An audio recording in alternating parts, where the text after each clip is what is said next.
আমি এখান থেকেই ফিরে যাব কি? আচ্ছা, আমার মুহূর্তে না সম্বিত ফিরেছে। আমি মুহূর্তে বলেছি না, আর কোনো শব্দ নেই। আমরা শেষ দুটি ভৈরবে আসব। এই দুটি ভৈরবের মজা হলো, এই দুটি ভৈরব একই সঙ্গে যেরকম ধরো তার নিজস্ব প্রয়োগমুখী এরিয়া বা ইত্যাদি আছে, তা একই সঙ্গে এই দুটো ভৈরব সাধকের ভৈরব পিওরলি। তো ভীষণ ভৈরব 7 নম্বর ভৈরব।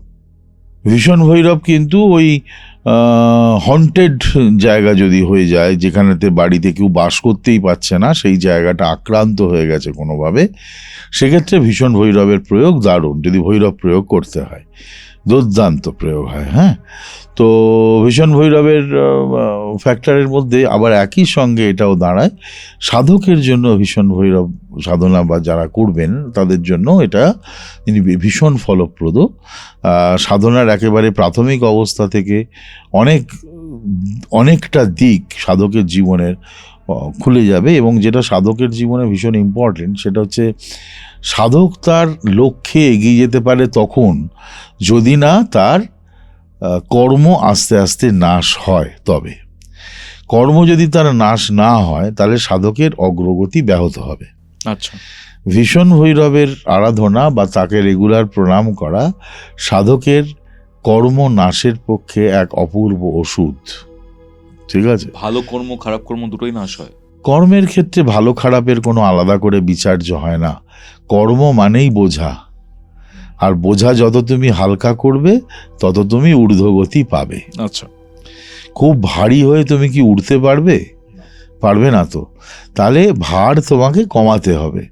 তো ভার কমটাকে আমরা কর্মনাশ বলি।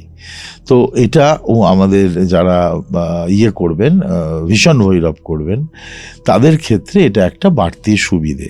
আর আমি তো বললাম যাদের বাস্তু কোনো না কোনোভাবে আক্রান্ত হয়েছে ভীষণভাবে, তাদের জন্য অপূর্ব আমাদের ভীষণ ভৈরবের ভৈরবী শক্তি যিনি দেবী চামুণ্ডা।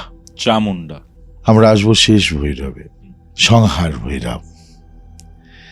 খুব একটা উইয়ার্ড, ছবি টবি যেগুলো দেখা হয় সেগুলো ভীষণ ভয়ঙ্কর, বড় বড় দাঁত, ভয়ঙ্কর বিরাট, এরা কিন্তু অত ভয় পাওয়ার মতো বিষয় ওটা নয়। কারণ এটিও কিন্তু সাধকের জন্য ভীষণ ফলপ্রদ একটি বিষয়। সব থেকে বড় গুণ, আমরা যে অষ্টসিদ্ধি প্রদায়ক বলি না, সংহার ভৈরব অষ্টসিদ্ধি প্রদায়কম। একই সঙ্গে সাধারণ মানুষকে তিনি অনেক কিছু দান করেন এবং অনেক কিছু থেকে বিরত করেন। বিরত করার প্রধান ফ্যাক্টর হলো মোহ অবস্থা। মানুষ মোহাবিষ্ট হয় না, মোহতে অনেক কিছু করতে থাকে। কোনো মানুষ মাথায় হাত বুলিয়ে অনেক কিছুই করতে থাকে মোহ অবস্থা। এই মোহ অবস্থার নাশ করবার জন্য সংহার ভৈরবের অসাধারণ আশীর্বাদ রয়েছে, সাধকের জন্য তো রয়েইছে।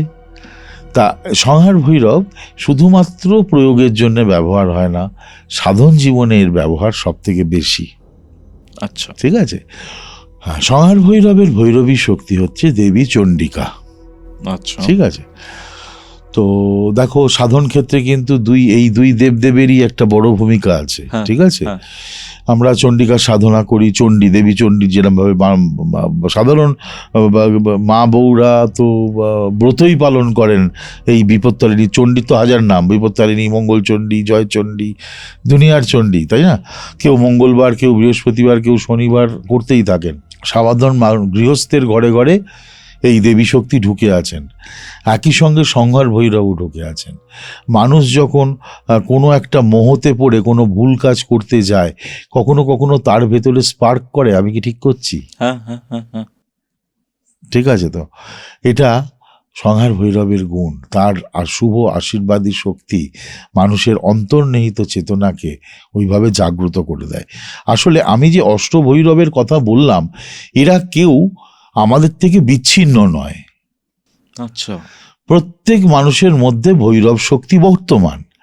সেই ভৈরব শক্তিকে এইভাবে ক্লাসিফাই আলাদা আলাদা করে একটা ডিফারেন্স করা বোঝার সুবিধার্থে করা হয়েছে বটে, কিন্তু আসলে এই প্রত্যেকটা শক্তি এবং প্রত্যেকটা গুণ মানুষের নিজের মধ্যেই রয়ে গেছে। প্রত্যেকের ভেতরেতেই এই ভৈরব শক্তি নিজে রয়ে গেছেন। তোমার ভেতরের এই ভৈরব শক্তি জাগ্রত হবে, এই ভৈরব শক্তি জাগ্রত হয়ে তোমার শুভবুদ্ধি উদয় করবে এবং তোমাকে যেগুলো বিপদগামী হওয়া, সেটাকেই তো আমরা কালো দিক বলি, বিপদগামী হওয়া থেকে তোমাকে বাধাপ্রাপ্ত করবে এবং সেই জায়গাগুলোকে সংহার করবে যার থেকে তুমি বিপদে পড়তে পারো। অসাধারণ। আমরা অষ্টভৈরবের পুরো ব্যাপারটা তো বুঝতে পারলাম, কিন্তু এখন আমি একটা জিনিস দেখছি বা আপনার থেকে শুনে যেটা জানতে পারলাম বা অধ্যয়ন করে যা জানতে পেরেছি, ভৈরব প্রয়োগ খুবই প্রবলেমেটিক একটা ব্যাপার যদি প্রপারলি এর জ্ঞান না থাকে বা প্রপারলি গুরু নির্দেশ যদি না থাকে, গুরুর মাধ্যমে, কারণ তন্ত্র বা এই অ্যাসপেক্টগুলো তো গুরুমুখী বিদ্যা পুরোপুরি।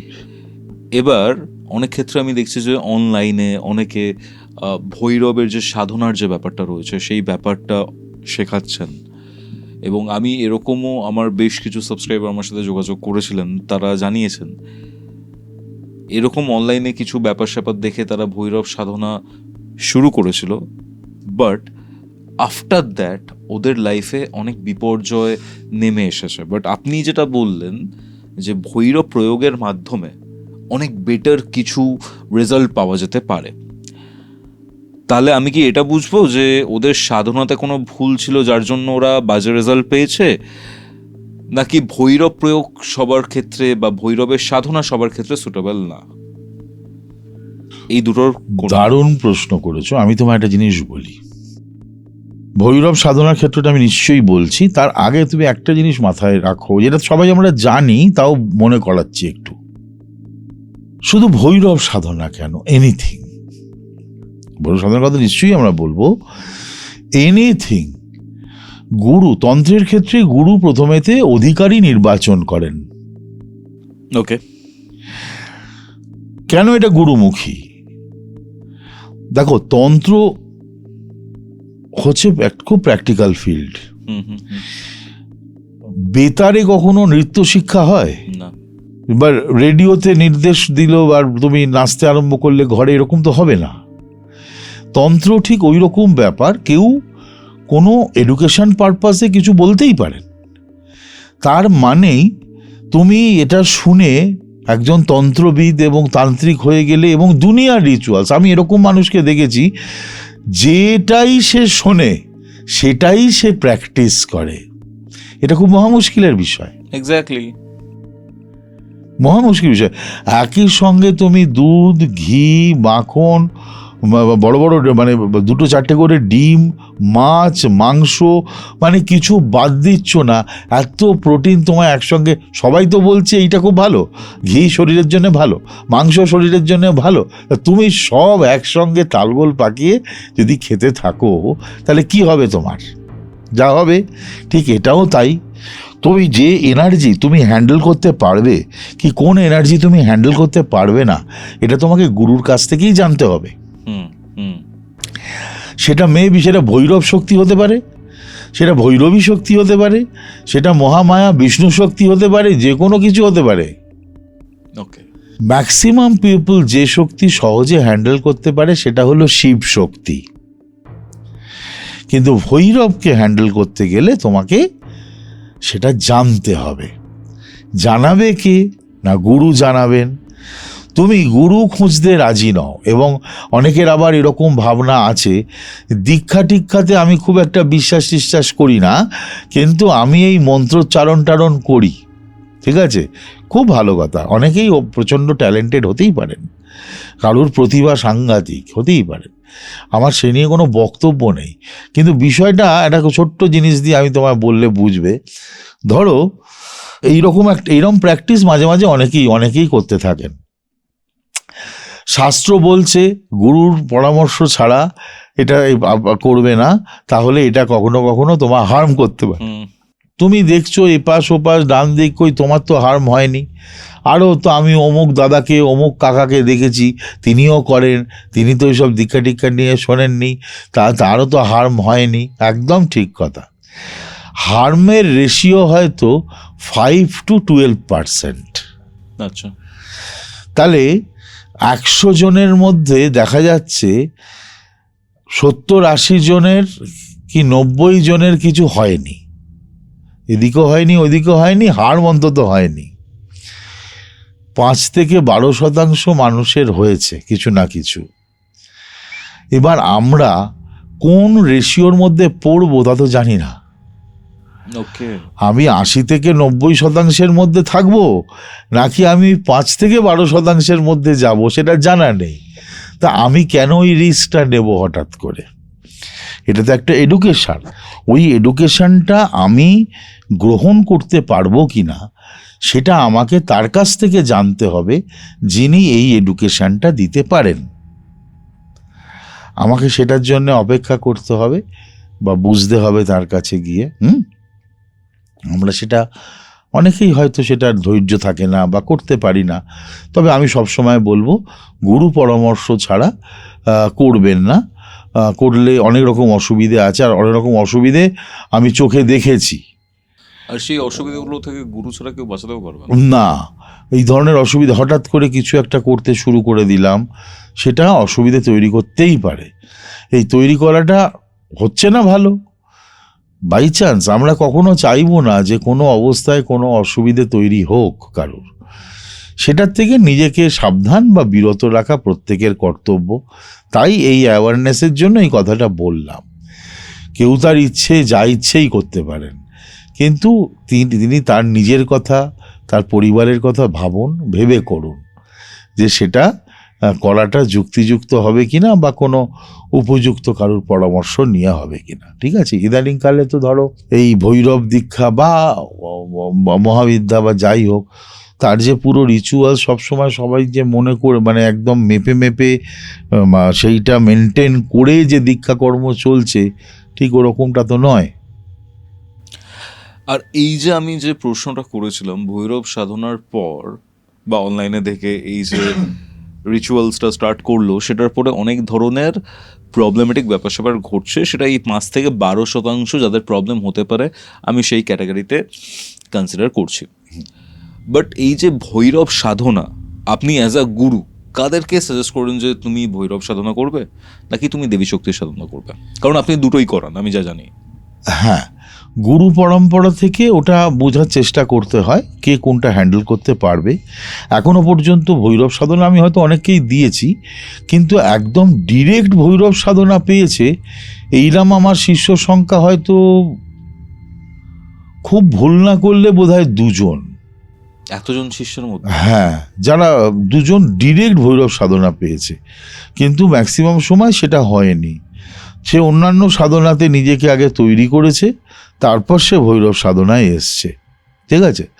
এবার ওইরকম হঠকারিতা করলে এই ধরনের সাধনার ক্ষেত্রে অসুবিধা তৈরি হতে পারে। আমি তো সেই অবস্থায় না আমার শিষ্যকে বা শিষ্যাকে ফেলবো, না আমি ওই রকম একটা অবস্থা তৈরি করব। বুঝতে পারছি। সর্বসময়তে যিনি সাধক বা সাধিকা, তাকে এটা মনে রাখতে হবে যে আমি যে সাধনাটা করছি কেন? না, আমি একটা ইজ পজিশনে থাকবার জন্য, এবং আমি একটা সহজ সরল এবং একটা সুখময় জীবন লাভ করার জন্য।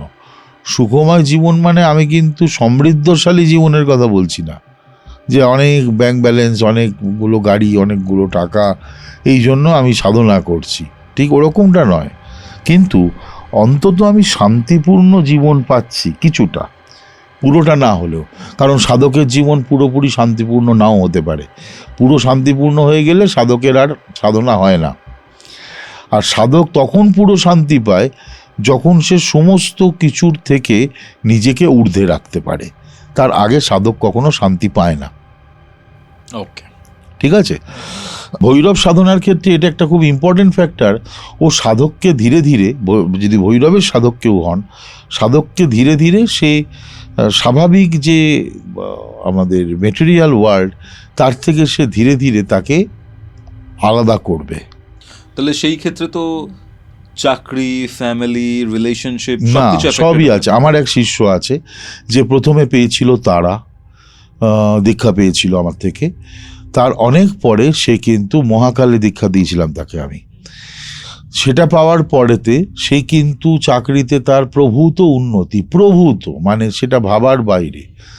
তার বাড়ি বড় হয়েছে, তার গাড়ি হয়েছে, ঠিক আছে, অনেক কিছুই হয়েছে। কিন্তু এটা তার সঙ্গে যারা রয়েছে তাদের জন্য ভীষণ আনন্দদায়ক। সে কিন্তু কর্তব্য কর্ম থেকে ভৈরবের সাধক, ইভিন অলসো মাতৃ সাধক, মানে আমি কোনো সাধককে ছোট করছি না, আমাকে মার্জনা করবেন, আমি ভৈরব বলছি বলে হয়তো বারবার ভৈরবের কথাটা এসে যাচ্ছে। তার সঙ্গে যারা রয়েছে, তার ফ্যামিলি, তার পরিবার, এরা প্রচণ্ড বেনিফিটেড, অবশ্যই তারা আনন্দে থাকছে, তাই না? এটা খুব ইম্পর্টেন্ট। পরিবারকে আনন্দে রাখতেই হবে, তার জন্য সাধক কখনো কর্তব্যে অবহেলা করবে না। সাধনা কখনো কর্তব্য থেকে পালিয়ে যেতে শেখায়নি, সাধনা কর্তব্যমুখী করবে সাধককে। কারণ গৃহী সাধকের অনেক ভূমিকা আছে। আমাদের শাস্ত্র গৃহী সাধককে, যেমন গৃহী সাধক শব্দটা বলেছে, একই সঙ্গে গৃহস্থাশ্রম বলা হয়েছে, গৃহ আশ্রম। তাহলে গৃহটাকে আশ্রম হিসেবে গণ্য করেছে কিন্তু আমাদের সাধনা, আমাদের সনাতনী শাস্ত্র। গৃহটাকে কিন্তু একটা অবহেলার জায়গা করে ভাবেনি, বুঝতে পারছি, গৃহটাকে আশ্রম ভেবেছে। এবং গৃহ আশ্রমে থেকে সাধক তৈরি হতে পারে, সেটা আমাদের শাস্ত্র দেখিয়েছে। এক্স্যাক্টলি। গাদা গাদা উদাহরণ তুমিও জানো, সবাই জানেন, যারা দেখছেন দর্শক বন্ধু সবাই জানেন। এবার গৃহ আশ্রমে থেকে কেউ যখন সাধক হবেন, সাধক কখনো কর্তব্য থেকে পলায়ন করে না। প্রপার সাধক যে আমি উদাস হয়ে পেছন ফিরে বসে থাকবো, এরকম সাধক এটা করে না। সাধক সেটা নিয়ে কোনো কিছুতে সে যদি অসুবিধে চলে তার সংসারে, তার ফ্যামিলিতে, সেটা নিয়ে সে দুঃখিত হয়। তা সেই তার সাধনার যে ইষ্ট, যে ভৈরবী হন আর যিনি, তার কাছে সে কন্টিনিউয়াস প্রে করে যে যাতে তার গৃহে যারা রয়েছে, তার সঙ্গে যারা রয়েছে, তারা যেন সুখী থাকে, খুশি থাকে।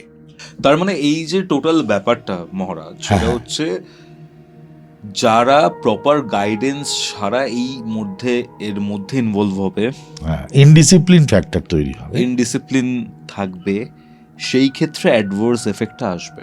হ্যাঁ, সেটার সম্ভাবনা বেশি। তুমি একটা জিনিসকে যখন হ্যান্ডেল করো, তাই না, তখন কি হয়, তখন সেটা যদি তুমি জানকারি না থাকে সেটা হ্যান্ডেল করার, তাহলে তোমার পক্ষে তো অসুবিধে। ডেফিনেটলি। আপনি একটা জিনিস বলছিলেন, খুব ইন্টারেস্টিং লেগেছিল, সেটা হচ্ছে আপনার নিজের ভৈরব সাধনা করতে গিয়ে একটা এক্সপিরিয়েন্স হয়েছিল। এই এক্সপিরিয়েন্সটা খুব ইন্টারেস্টিং, সেটা আমি জানতে চাই। মহাকাল সাধনার ক্ষেত্রে একটা পুনশ্চরণের অংশ আমি তোমাকে একটুখানি বলি, তাহলে যতটুকু বলা সম্ভব নিশ্চয়ই বলবো, ঠিক আছে?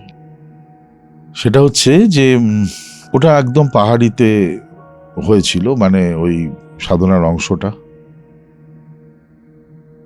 ঠান্ডার জায়গা, যেখানটাতে আমি করছিলাম আর কি সাধনাটা, সেটা হচ্ছে ধরো পাহাড় রেঞ্জ থেকে নামার সময় যে রাস্তাগুলো দিয়ে তুমি ওপর থেকে ওপর উঠতে পারো, সেই রাস্তার থেকেই আবার ছোট্ট পায়ে চলা পাকদণ্ডি তৈরি হয় পাহাড়ের গা দিয়ে, যেখানে স্থানীয় মানুষ ওই মূল রাস্তা ছেড়ে ভেতর দিয়ে দিয়ে দিয়ে নিচের দিকে নেমে যায়। ওই রকম একটা জায়গাতে ঝর্ণা রয়েছে। আচ্ছা। ওই ঝর্ণাটার যা হয়, ঝর্ণা থেকে একটা ছোট জলরেখা, হালকা ছোট্ট নদীর খালের মতো বয়ে নিচের দিকে নামছে। ওটারই পাশে ওখানে স্থানীয় যে পাহাড়ি গ্রামগুলো আছে, তাদের ওটা শ্মশান ভূমি। আচ্ছা। ওই জায়গাটা নর্মালি তো জলের ধারেই শ্মশান ভূমি হয়, তো ওটা ছোট হলেও ওটা একটা জলাশয় তো বটে, শ্মশান ভূমি। তা আমি ওইখানটাতে ওই পুরস্চরণটি চলছিল আমার। কত বয়স তখন আপনার? তখন কত হবে, 29, 28, 29, 30। তো চলছিল, তাও তখন ওই এমনিতে ধরো মহাকাল সাধনার প্রথম দিকটাতে খুব হয়, মানে শরীরের ওপর খুব এফেক্ট আসে, বুঝতে পারলে? Adverse effect? অ্যাডভার্স নয় ওটা, ও শরীরটাকে না শুকনো করতে শুরু করে আচ্ছা ফার্স্ট। আচ্ছা। মহাকাল যে এনার্জিস, যখন সাধনা তোমার পারফেকশনে যাবে, ও শরীরকে তোমায় শুকনো করতে, শরীরের যে জলভাব, যেটা জলভাব, সেই ভাবটাকে একটু ড্রাই করতে থাকবে ও। সাথে শরীরের অনেক কিছু কমতে থাকে, তো ওজন অমুক তমুক ইত্যাদি কমতে থাকে, একটু সামান্য শীর্ণকায়ের অবস্থানে মনে হয়, পুরো শূন্য হয় না, কিন্তু মনে হয় যেন সে একটু মানে কমেছে, আয়তনে কমেছে, এগুলো হয় প্রথম দিকটাতে। তারপরের অংশ থেকে যেটা হয় সেটা নর্মালি কি, তুমি যে দেবতা যে দেবীর সাধনাই করো না কেন, তার ক্যারেক্টারিস্টিক্স তোমার ভেতর আস্তে আস্তে আস্তে আস্তে বর্তাতে শুরু করবে ধীরে ধীরে। সে ভৈরব করো, ভৈরবী করো, যাই করো, তার যে নর্মাল ভঙ্গি, নর্মাল যে তার সেই দেবতা বা দেবীর স্বভাব, তার কিছু কিছু রিফ্লেকশনস তোমার মধ্যে থেকে প্রকট হবে। তো মহাকাল সাধনার ক্ষেত্রে সেটা হয় সেই সময়টায়। দ্বিতীয় পর্ব থেকে যেটা শুরু হয় সেটা হচ্ছে কিছুদিনের জন্য সর্বকিছুর ওপর রাগ তৈরি হয়, বেকার কিন্তু হয়, ঠিক আছে। ওটার হয়তো পরে কার্তিকালে হাসি পাবে, 1 ঘন্টা বাদে হাসি পাবে যে আমি কিসের ওপর রাগ করলাম, কিন্তু ওটা তখন ওই সময়টা কন্ট্রোল থাকে না, সেটার পরিমাণ খুব অল্প দিনের জন্য। তো আমি যে সময়টা বলছি ওই সময়টা আমার ওই পর্বটা চলছে একটু একটু। এবার আমি ওইখানেতে তখন আমার ব্রতটা চলছে, ওই পুনশ্চরণ অংশটা চলছে। তা আমি ওখানে প্রথম কয়েকটা দিন সাধনা মানে চলতে চলতে, জপ তপগুলো চলতে চলতে, ও তো মধ্যরাতের সাধনা, বুঝতেই পারছো। তো যত অন্ধকার নামবে তত তিনি জাগ্রত হবেন। এবার ওই সাধনা চলতে চলতে যেদিনের ঘটনা বলছি আমি, সেদিন আমি সাধনা করার মানে জপে বসার কিছুক্ষণ পর থেকে আমি বুঝতে পারছি কোনো একটা আওয়াজ হচ্ছে।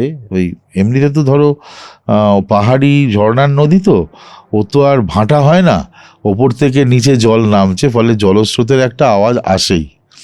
কিন্তু ওই নদীগুলো তো খুব গভীর হয় না, অল্প জল থাকে, তলায় নুড়ি থাকে। এবার ওটার ওপর দিয়ে যদি কেউ কোনো কিছু দিয়ে ধাক্কা মারে অথবা পা দিয়ে হাঁটার চেষ্টা করে, তাহলে একটা সাউন্ড হবে, আওয়াজ হবে। ওইরকম একটা আওয়াজ হচ্ছে, যে আওয়াজটা ক্রমশ আমার কাছের দিকে এগিয়ে আসছে। আমি তো জানি ওটা শ্মশান ভূমি, কেউ তো আসতেই পারে নিশ্চয়ই, কিন্তু আওয়াজ একটাই হচ্ছে, মানে অনেক লোকের আওয়াজ তো থাকার কথা, শ্মশানে তো একজন কেউ শবদেহ নিয়ে আসে না। তো এতগুলো ভাবনা তখন আমার মাথায় আসেনি, কিন্তু আওয়াজটা হচ্ছে, আমার আওয়াজটার ওপর বিরক্তি আসছে, কারণ তখন ওই ফেজটা চলছে, সব কিছুতেই রেগে ওঠো, দ্বিতীয় ফেজ, হ্যাঁ ওই ফেজটা। এবার তখন আমার ওটাতে রাগ হচ্ছে, তা আমার বিরক্ত লাগছে।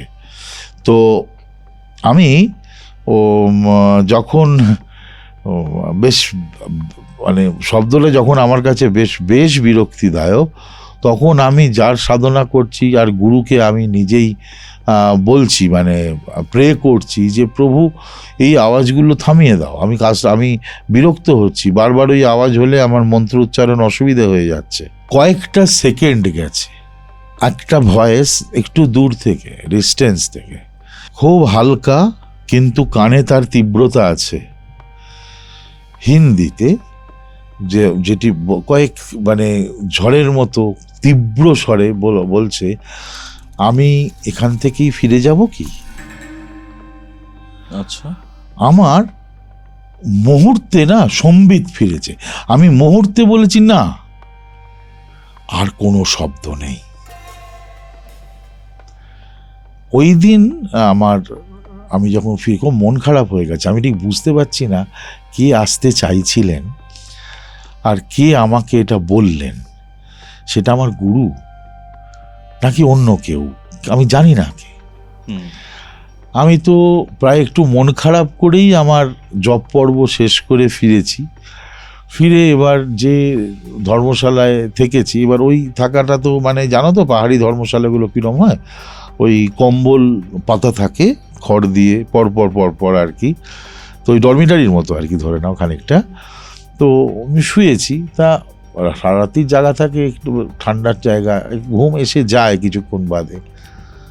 তো আমি কিন্তু ঘুমের মধ্যে ওই কাউকে দেখছি না, অনেক আলোর প্রভাব, আর ওই আবার সেই শব্দ যে ওই চিন্তার কিছু নেই, অভয় বাণী আর কি, যে চিন্তার কিছু নেই, আমি আবারও যাব। ঠিক আছে, এখন এই আবারও যাবোটা কে এবং সে কবে আসবেন আমি জানি না, কিন্তু এটা ওই সময়ের ঘটনা আমি বললাম।